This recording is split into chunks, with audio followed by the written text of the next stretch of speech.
Ang susunod na programa ay rated PG. Patnubay at gabay ng magulang ay kailangan sa mga batang manonood.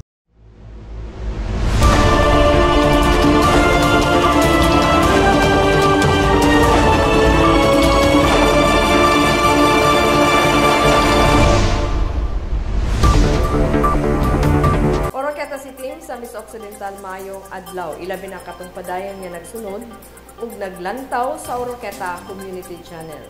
Ako si Joanne sa Rigumban Tasuda lang sa Community Update.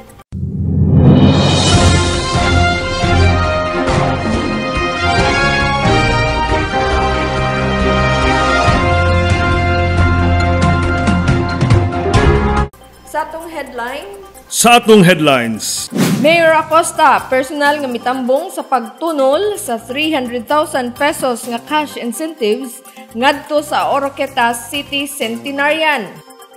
Lulo ug lula sa Oroqueta City nagpakitang gilas sa ilang mga talento atol sa Elderly Week celebration uban ni Mayor Acosta ug ni Vice Gigi. Oroqueta City Mayor nanguna sa pagselebrar sa National Cooperative Month.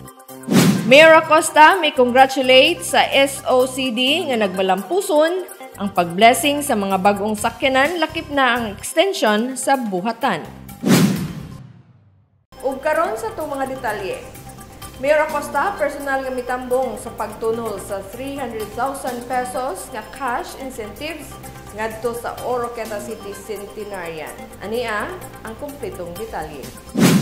Mikabat sa 300,000 pesos ang nadawat sa Oroqueta City Centenarian nga si Uyong Gaudencio Quirong Martinez nga taga Layawan, Oroqueta City niadtong Oktubre 4, 2023. Dito mismo sa iyang panimalay, diin anaa ang presensya ni Oroqueta City Mayor Lemuel Merrick M. Acosta, representante sa provincial government nga gipanguluhan ni Governor Henry Waminal, uban sa mga kawani sa Department of Social Welfare and Development kun DSWD ug ang Oroqueta City Social Welfare and Development Officer nga si Ma'am Letty Habla. Ang nadawat nga 300,000 pesos gikan sa tulo ka buhatan nga naglangkob sa city government nga mihatag og 100,000 pesos.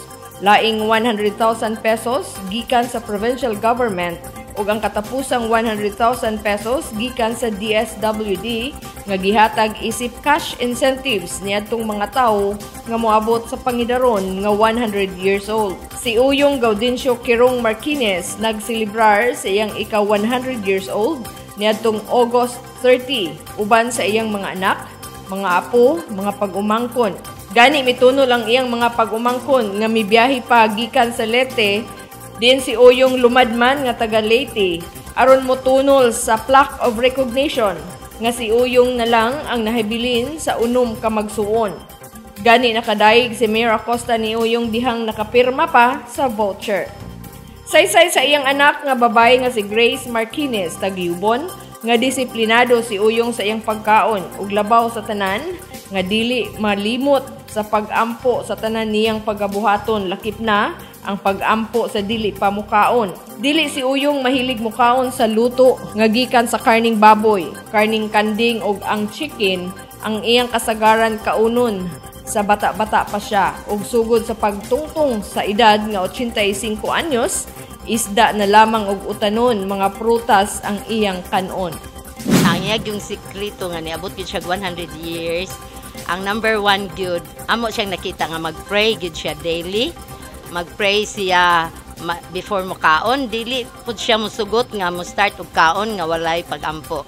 So number one na siya og ang ikaduha amo nakita siya nga at the age of 85 dili na siya mukaon og karne except mga isda ra gyud, fruits and vegetables. Pero before sa nag-85 siya, mukaon siya karne pero dili siya mukaog baboy. Amo nakita mo kaon siya chicken. Paborito niya kanang barbecue nga chicken, labi nang sa paa, o kanang kanding, mao ginayang ganahan before. Utan gyud po.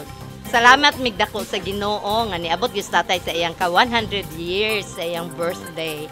O pasalamat pud migdako sa Ginoo nga gigamit gyud sa ang provincial government pinaagi ni Governor Henry S. Waminal og si City Mayor Limuel Merrick Acosta, Mananggit Acosta og ang DSWD. Pasalamat mig dako nga gihatagan gyud ninyo og 300,000 pesos si tatay kay tag 100,000 man each office.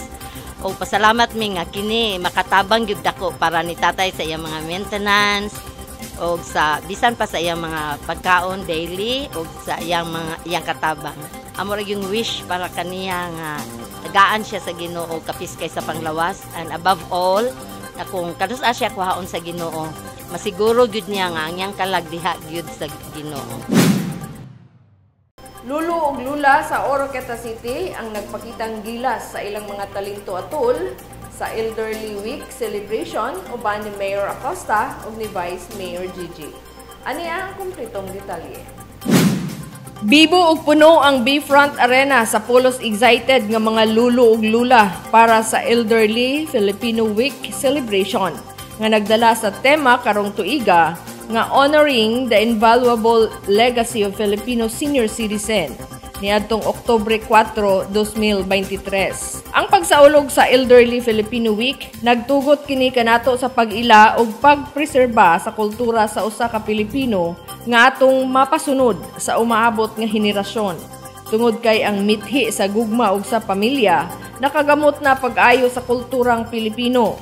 Pinaagi sa maong selebrasyon, nagpahinumdum kini kung unsa ka mahinungdanon ang atong paghigugma ug pagsuporta sa mga katigulangan nga adunay dakong papil sa pag-umol sa matag pamilya. Sa mensahe ni Oroqueta City Mayor Limuel Merrick Acosta, iyang gi-challenge ang mga katigulangan nga maabot ang 100 years old aron madawat nila ang cash incentives nga ihatag sa gobyerno. Susama sa nadawat ni Oyong Gaudencio Marquines nga gipasidunggan atol sa naasoy nga kasaulugan. Dugang pa ni Mayor Acosta, base sa impormasyon gikan sa City Social Welfare and Development Officer Lete Habla, nga giaprubahan na sa sangguniang panglungsod ang ordinansa nga dunay pasiunang madawat ang mga katigulangan nga nag-edad sa 80 anyos, 85 anyos, 90 anyos ug hangtod moabot na sa 100 years old. Wa mo gipasagdan sa atong paggagamhan ng lokal, dili tungod kay senior na ta, wa na mo'y bili sa katalimban, kay akong pagabalikon ang atong mga senior citizen ang naningkamot para mahimo ang Oroqueta, unsa ang Oroqueta karong panahon. Tungod na inyong tanan. Diba? Mao nga mapasalamaton kaayong milyan. Maningkamot lang ang ato ang pagagamhan ng lokal. Nga sa kanunay, malantaw na mo ang inyong interes.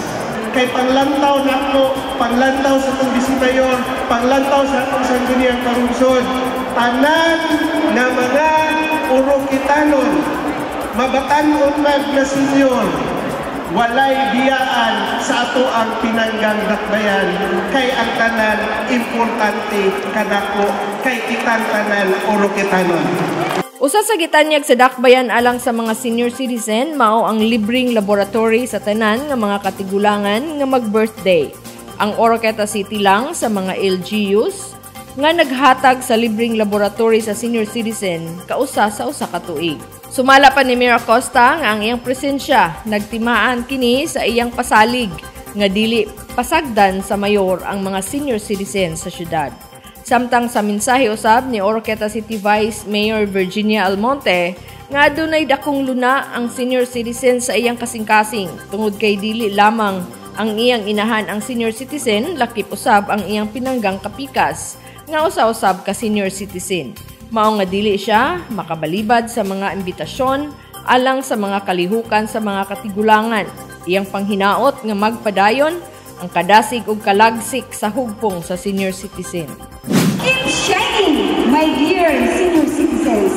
Kay kamo, ang bituon nga naghatag og kadan-ag ug pag-iya kanamo mga kabatan-unan sa among padungan kuhon. Gani mohatag og pahalipay si Vice Mayor Gigi sa nag-edad 88 anyos pataas, di naanda na kini sa pamilyang Almonte nga matag tuig atol sa selebrasyon sa Elderly Filipino Week nga muhatag og kantidad sa mga kaigsuunan nga taas na ang pangidaron. May paabot usab si Dr. Gerald Luigi Brian Lampara sa City Health Office sa mga pahimangno kung unsay ang ayan buhaton sa mga katigulangan kalabot sa pag-inom sa mga maintenance nga mga tambal para sa pagpalambo sa maayong panglawas sa mga senior citizen ug ang pagdasig sa tanang mga katigulangan nga aduna pay daghan nga mabuhat bisan pa sa ilang pangidaron. Ayaw gyud mo pag self-pity, ayaw gyud niyo pagtanawa inyong kaugalingon as walay pulos. You are great individuals. So hopefully this message will reach you, especially katong mga message na ako sa health, ug ma-inspire pud mo. Anaw sa mga presensya ni Only Lady Naneth Bandala Acosta, Presidente sa Federation of Senior Citizens sa Dakbayan sa Oroqueta, nga si Roberto J. Cuco, uban sa mga opisyales sa Senior Citizen ug sa Oroqueta Senior Citizen Association President kon OSCA nga si Carmelo Ramo, City Social Welfare and Development Officer, Leyte Habla, ni Executive Assistant to the Mayor Gian Chavez ug sa tanang senior citizen sa 47 ka mga barangay sa Dakbayan. Oroqueta City Mayor Acosta nanguna sa pagsilibrar sa National Cooperative Month. Ania ang kumpletong detalye. Nanguna si Oroqueta City Mayor Lemuel Merrick M. Acosta uban ni City Councilor Vincent Guantiro sa kick-off ceremony sa National Cooperative Month celebration niadtong October 3, 2023 didto sa City Plaza. Karong tuiga nagdala sa tema nga Cooperatives, Pioneering the Path to Recovery Amidst Modern Challenges of Climate Change and Food Security. Ang tema naghatag og gibugaton sa critical role sa mga kooperatiba sa pagsulbad sa mga hagit sa kalibutan karon. Ang kooperatiba usa nga makatabang pinaagi sa ilang mga serbisyo nga gitanyag para sa pagpalambo sa kinabuhi sa miyembro. Ang panaghiusa sa kooperatiba nga nakapunting sa komunidad nga pamaagi nakatabang sa pagbangon ug makahatag sa mas luwas nga palibot ug lamdag nga kaugmaon. Pinasikad sa Proclamation number 493, isilibrar ang Cooperative Month matag bulan sa Oktubre matag tuig. Sa mensahe ni Mayor Acosta, iyang gikalipay ang presensya sa kooperatiba sa komunidad ug gusto niyang makita nga pinaagi sa kooperatiba moasinso usab ang kinabuhi sa mga miyembro sa kooperatiba. Ang kooperatiba mutabang sa tagsa-tagsa ka miyembro para ang ilahang estado sa panginabuhian mo increase. Ang kooperatiba gitukod para mahimong produktibo nga organisasyon. Ang kooperatiba gitukod para ang kusog niya, mahimong kusog niya, ang kahuyangon nako mahimong mapulihan sa kusog sa tanan. Diba? Mao man na siya ang konsepto sa kooperatiba. Gihagit ni Mayor Acosta ang hugpong nga kinahanglan i-review ang mga nakalatid nga vision ug mission. Ilabi na niadtong mga kooperatiba nga hangtod karon wala milambo. Kay ang papel sa kooperatiba mutabang man sa mga miyembro nga wala mo asinso. Alayon sa vision sa provincial government nga gipanguluhan ni Governor Henry Waminal nga gustong tumanon sa tibok probinsya nga mao ang misa-misnon magpuyong malinawon, malambuon ug malipayon. Gihatagan og bugat nga emphasis ang malambuon. Kay ang tao nga malambuon malipayon. Apan ang desisyon nagdepende gihapon sa matag usa kun unsa ang angay pilion ang magpabilin nga maglisod o mulambo. Tungod kay nagtuo si Mayor Acosta nga ang kalisod sa usa ka tawo anaara sa hunahuna. Mao nga ang gustong mahitabo sa mayor nga kinahanglan maningkamot nga mulambo og dili limitahan ang imong mahimo base sa estado sa imong kasamtangang kahimtang. Think positive uban sa mga pag-ampo kay kun mahimo sa uban walay rason nga dili usab mahimo kanimo. Mao kini ang gisilsil ni Mayor Acosta sa mga miyembro sa kooperatiba nga naa sa naasoyng selebrasyon. Naara sa ato ang huna-huna tanan. Kung atong gilimitahan ang atong kaugalingon kay tuota kabusta wa na tay chance, iwa tay mahimo. Pero kung usba lang inyong huna-huna, hangyo ko, usba lang matag-adlaw inyong huna-huna. Nga imbis maghuna-huna mo sa inyong utang, asa mo mangita og pagkaon, matagbuntag unsa inyong gasto sa inyong estudyante, maghuna-huna lang mo nga karong buntag, salamat Lord sa grasya nga akong madawat. Kana lang, simple lang. I tell you, it will make a difference. Gi-challenge sa mayor ang tanan nga mga kooperatiba nga maghimo og kaugalingong produkto ug dili lamang ang pagpautang ang tutukan. Kay ang Oroqueta City pagkakaron miaginod na sa paglambo ug adunay daghang oportunidad nga anaa na sa dakbayan. Posibleng duot sa mga turista ang mobisita sa dakbayan apan kulang ang dakbayan sa local products nga pwedeng madalit. Mao nga hangyo sa mayor nga mulihok para sa pag-asinso sa hugpong uban ang miyembro. Bangon na pagmata na. Lihok na Oroquetano. Kay kung dili karon, kung dili ikaw, kano sa pa.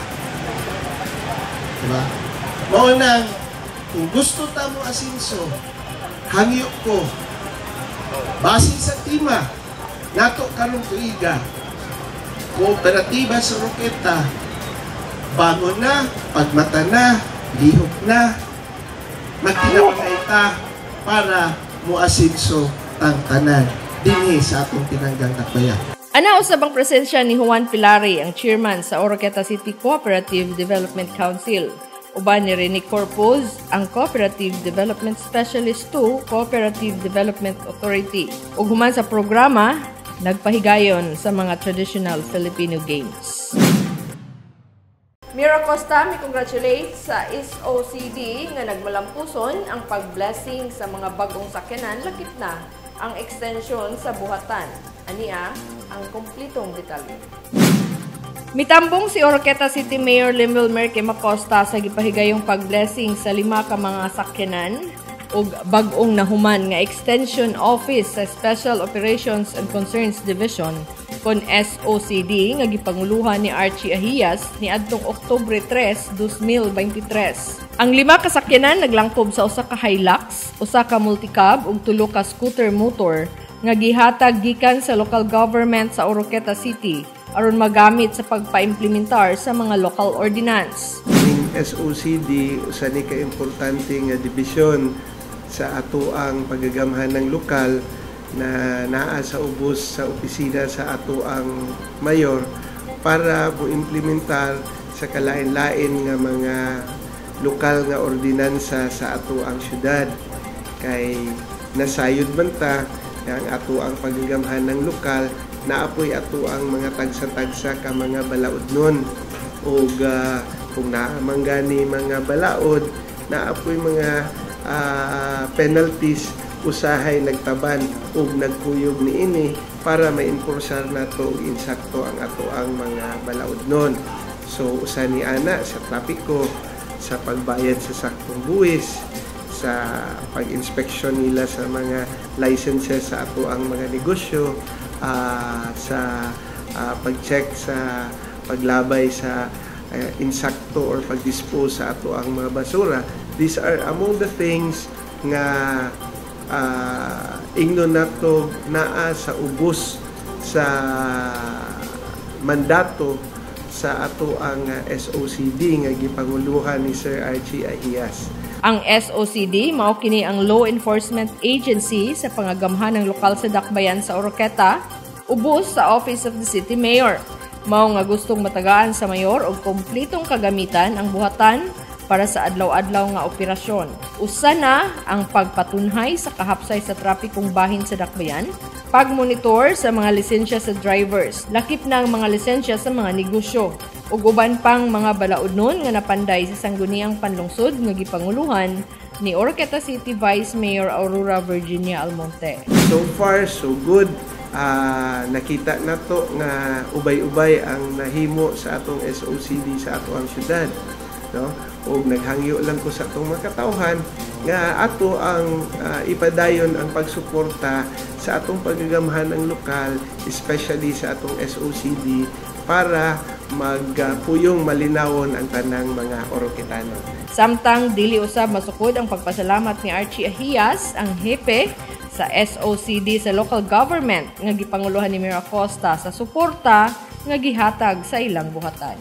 Ang SOCD, dako kayo pasalamat ni Mayor no, sa city government sa to ang mga city officials nga nagsuporta kanunay sa mga kalihukan sa mga activity no sa SOCD.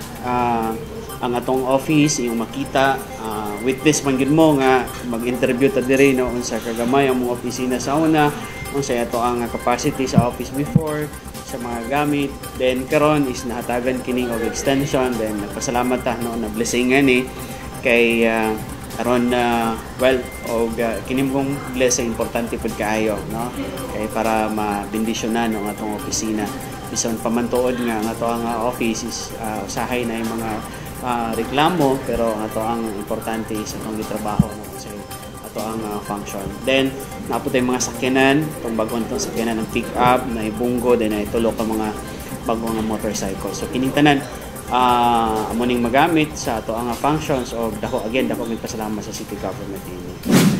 Mao kato ang naglangkob sa community update. Sa ngalan sa kinatibuk ang pwersa sa Oroqueta Community Channel. Ako si Joan sa Rigumbat Tasuda. Mingon kaninyo put God first in everything you do. God bless Oroqueta. God bless Misamis Occidental.